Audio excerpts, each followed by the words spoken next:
class. This is part of a 7-week study called How to Study the Bible. And this is a class that is offered by the discipleshipplace.org, and they are a part of the Nazarene Church. We are eGathering.live, or the eGathering Church of the Nazarene, and we're offering this video presentation of the course so you can keep watching each of these 7 weeks. And if you do and let us know, then we can get you certification for having taken this course. You can also go to the discipleshipplace.org and you can find menu across the top, and then study, and then Bible. And as you do, you'll find all of these resources and a lot more. There are all of the documents that we use, so the books and each of the flyers for the chapters that you're reading. This week, for example, we're doing week 2, and it's called The Challenges, and it is written by Dr. Jim Edlin. You can find this book also on eGathering.live, which is a web page, and as you go there, you can find under Online School, you will find this course, and you will find the materials there as well. Finally, you could go to Facebook up in the search section and just type in eGathering, and you will find us. And there you'll find this course, and then probably a pretty quick way to get to the web page so that you can take a look. If you don't have a Bible, first let us know. We'd love to be able to help you get a Bible. But if you have a computer, if you have a smartphone, you can also find the Bible on the web. You can find it through one of my favorites is a site called BibleGateway.com. Many translations of the Bible, many different languages. So English versions, many different versions, translations, paraphrases, a lot of different ways of being able to study the Bible. I want to suggest to you when you're there a couple of translations that we will probably work through here. One is the New Revised Standard Version, the NRSV. And then there's the New International Version, which is the one that most people today, many people are making use of today. So that would be a version that you could make use of. So if you don't have a Bible, you can look in those places and find them. There are a ton of ways to get them on a smartphone. You can find them just simply by letting us know you need one. And we'd love to get you a Bible so that you can make use of it. So on to the material. This week we're taking a look at the challenges. Last week we looked at, so like, why would you even read the Bible? Why would you do that? And what would be some of the things you would find when you did read that? And I think one of the things I want to remind you as we start down through this is the goal remains the same. As we're reading through the Bible, the thing I want to ask you to do is to always keep your eye on the main character. Keep an eye on God and what He's doing and where He's moving forward, and that will help you to not kind of get lost in all the different things that you're looking at, the different ways. So today we're going to look at the challenges, and among those challenges that face us is just that there are a lot of different types of books in here. We talked about that last week. There's a lot of issues that we have with the history that's there, and us not really understanding what some of the history is. There are different language challenges that we'll have. There are challenges just in the types of writing that we're dealing with. There's an awful, as we talked about last week, there's just a ton of different types of writing in these books. So we'll be taking a walk through that. So as we talk about the challenges, I think I've heard, and I'm not going to give them credit because I don't remember who exactly, but I agree completely. When we talk about real estate, people say it's all location. I would say when you're reading Scripture, it's context. What's going on in that moment? Who is speaking? Who are they speaking to? What's happening in that room or in that place? An example that they give in the book is if you picked up your phone and you had a voicemail message, and the voicemail message says, "Don't worry, I sent a couple of bills your way." You don't know who it is. You don't know where they called from. So now you're stuck. Are they sending two guys named William? Are they sending two bills that you have to pay? Are they sending $2 bills? Are they sending?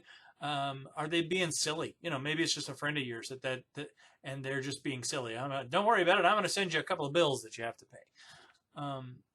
If you don't know what the circumstance is, if you don't know what the context is, if you don't know who the person is, then it makes it very difficult for you to be able to even tell what on earth they're talking about. And the same can be said about the Bible. If we read it and we don't know the circumstance, we don't know the context, we don't really know who the person is in history, then it makes it very difficult for us to grasp what is going on, because words out of context can mean so many different things. I think very much of letters from Paul as he's writing to people. There are just things in the letters from Paul to these people that we're just not going to get because we're not there and we weren't in on those private conversations. So we have to keep that in mind and not try and take what our expectations are, which can very much get in the way, and make what we expect be what's happening. That same thing is true. As we're looking, we have to look at the history of it. We have to look at the language, which will have complete differences, and we have to look at the literature, what type of literature it is. So, as we look at history, I'm going to give you an example of a story that we might tell as people from the United States today. And then I want you to think about it many, many years from now. If we as a people said, this happened in the year that the two towers were knocked down by those dreadful men. Now I want you to get in a time machine and go forward 3,000 years. What would that mean to them? They would have to put it in current context. What two towers? Or do they mean in 3,000 years, we don't even know that they would use towers. They may be all underground. It may not mean a thing to them. But for you and me, that means 9/11. That means when those people died. That means all of the religious fundamentalism and all of the things that happened. It means when we all came together and cared for each other. It means so many things to us that it wouldn't mean to that person 3,000 years from now, like we are 3,000 years later from the book of Daniel. In the book of Daniel, it starts, Daniel 1:1, with, in the third year of Jehoiakim, king of Judah, Nebuchadnezzar, king of Babylon, came to Jerusalem and besieged it. Okay, who's Nebuchadnezzar? What's the significance of King Jehoiakim? Where's Judah? I thought we were talking about Israel. What's the difference in those? All these questions come to our mind. And if you were listening to Daniel, then you're listening to a people who have been, as a people who have been exiled. You're listening as a people whose people were recently exiled, or you're fairly close historically to this. The author of the chapter that we're reading this week says you could compare for them Nebuchadnezzar as this Hitler-like character. Nebuchadnezzar and his army came into Jerusalem and destroyed the whole city. They destroyed everything. They took down the walls. They tore down the temple. They dragged people off to be in their land. And that in of itself is something that we don't even understand. If we go into a country and we're at war, we don't take the best of them home with us and have them work for us. We would think of that as disgusting. Those people would have thought, yay, I didn't die. So we really have a perspective issue, and it's difficult for us. But if we know what those people mean to them, then it helps to understand the words that are being said. When we talk about the birth of Jesus, Matthew mentions that Herod was the king as Jesus was when Jesus was born. King Herod to us means nothing in our current context. But if we understand the family line of Herod and how he became king, we can understand how disgusting that is to these people. If we can understand that the Romans who had conquered Israel have put him in place, again, how disgusting is this man? And if we can understand that those kings were killing babies just to get to Jesus, then we can understand just how disgusting they were. But again, outside of that context, it means so much less. As we're reading these things, we need to look at what's being said in the context of where they are. Just like if someone was hearing a story about how people came to God when the two towers fell. That can seem so mysterious and weird, but we understand what that means, right?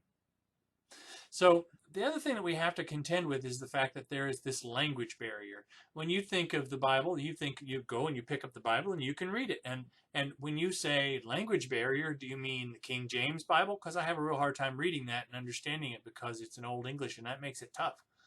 No, I mean a completely different language. As you read the King James translation, as you read the New Revised Standard Version that I suggested, or the NIV, as you read each of these are a translation from the original languages, which were Hebrew or Aramaic or Greek. I think so often for us, we think of Jesus as a carpenter in our current place. We think of him in our current church atmosphere. We think of him, and we want to place him here. But historical context, also the different languages, and translating a different language is a tricky thing. We just spent several weeks in church where our pastor was talking through a theology of love. And one of the first things, something you wouldn't think you'd have to deal with right off the bat, is translate the word love. He came up with 4 different words for love. The word he was shooting for was agape. But there are many different languages, many different words in the original Greek and Hebrew and Aramaic that meant love, that one word that we make use of. And it makes it very difficult for us to convey what we mean if we have trouble with a single word. The book for this week talks about the word shalom, and we think shalom and we think peace, and simple enough, peace. For us, peace means we don't have a lot of conflict, or there's no confusion. But for the Hebrews, it was just so much more. It meant harmony and wholeness and being in the presence of God. It meant this whole big thing that it just doesn't mean to us. It's not that rich thing that they got from that word. So I understand that for some, when you're listening to somebody talk about the Bible or give a sermon and they start, well, the original Greek was, it can be kind of exhausting. But it also does make a difference. There are times when our single word won't bring forth what was meant originally. And then finally, we deal with, as we said last week, there are so many different types of literature that we're dealing with here. And we did talk about that there are many different types of literature. It's not one book, it's 66 books, and it's a lot of different kinds of literature. But that can actually change what the meaning is. So if I were reading a poem to you, you wouldn't think, as I waxed poetic, that I was being literal. If I said that he destroyed the whole thing, you wouldn't necessarily think that everything was gone. So when we're speaking in poetry, if I compare my wife's eyes to a star, I don't literally mean that there's a giant star inside of her eyeball, and that's just physically not possible. And you wouldn't even think that. But people do read the Bible expecting the poetry to be literal. When we are reading prose or Psalms or the Proverbs, as we're reading these, it's important to remember that the Psalms are songs. They're like poems. There are the Proverbs, which use an awful lot of symbology and speak to us in that way.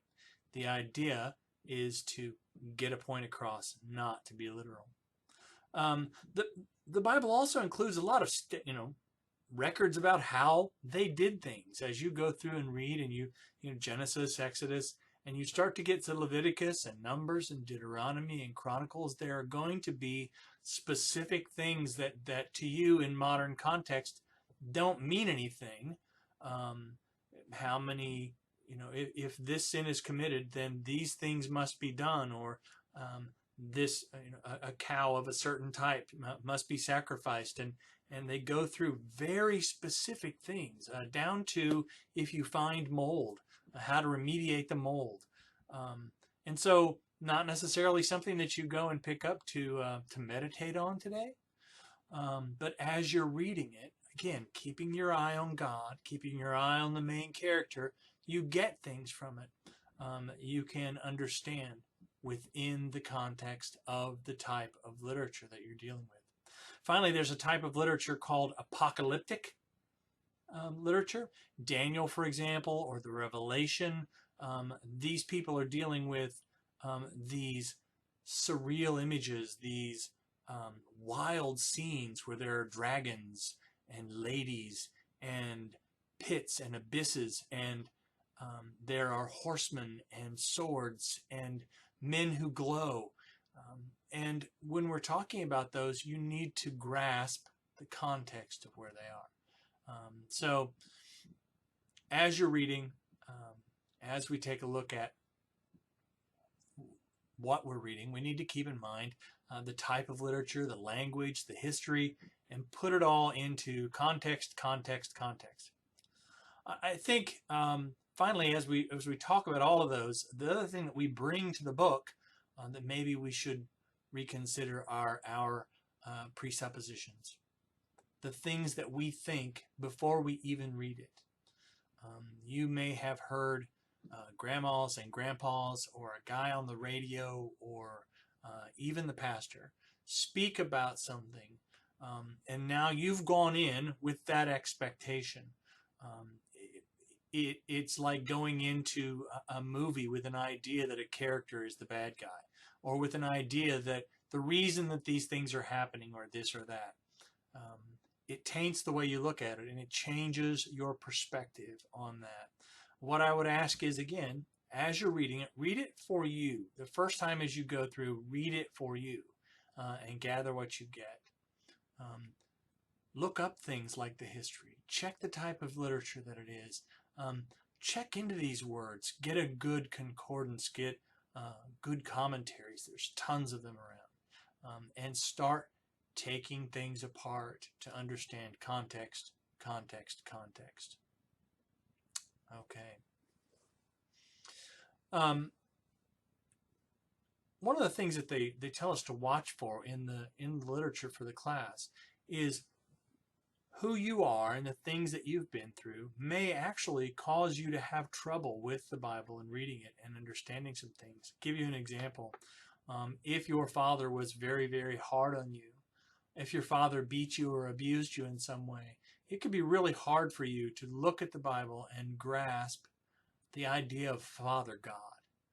This idea that he is a good, good father and that he loves you. If you have a really hard time with people being punished, or people getting the consequences for what they've done, then it can be very difficult for you to see God allowing people to suffer. And so, as you read, I want you to watch God and see what he actually does. And then we'll keep moving forward. All right.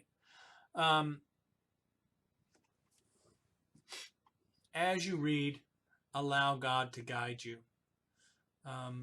So what are our homework assignments for this week?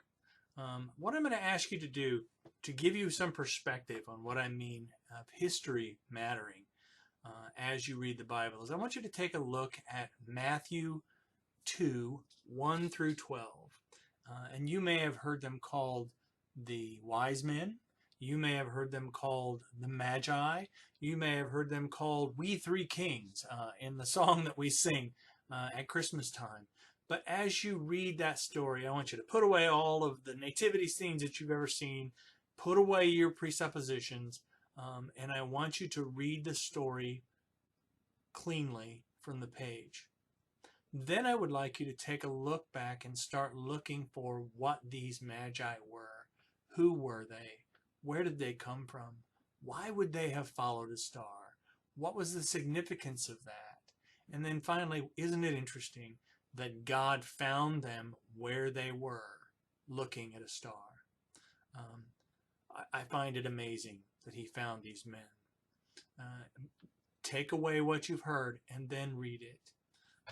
And then I ask you, did the Magi come and visit a brand new baby infant in a manger? I hate to blow up your nativity scene, but I think you'll find that maybe it was a little different than what we see every year at Christmas. Okay, so I'm going to have the questions that are at the end of the chapter come up. I'm not going to give you the answers. I will ask that you take some time, go back through, listen again if you want, find the materials, read the materials, and see what is there. I really appreciate you being with us this week. Hope you'll join us again next week. Thank you.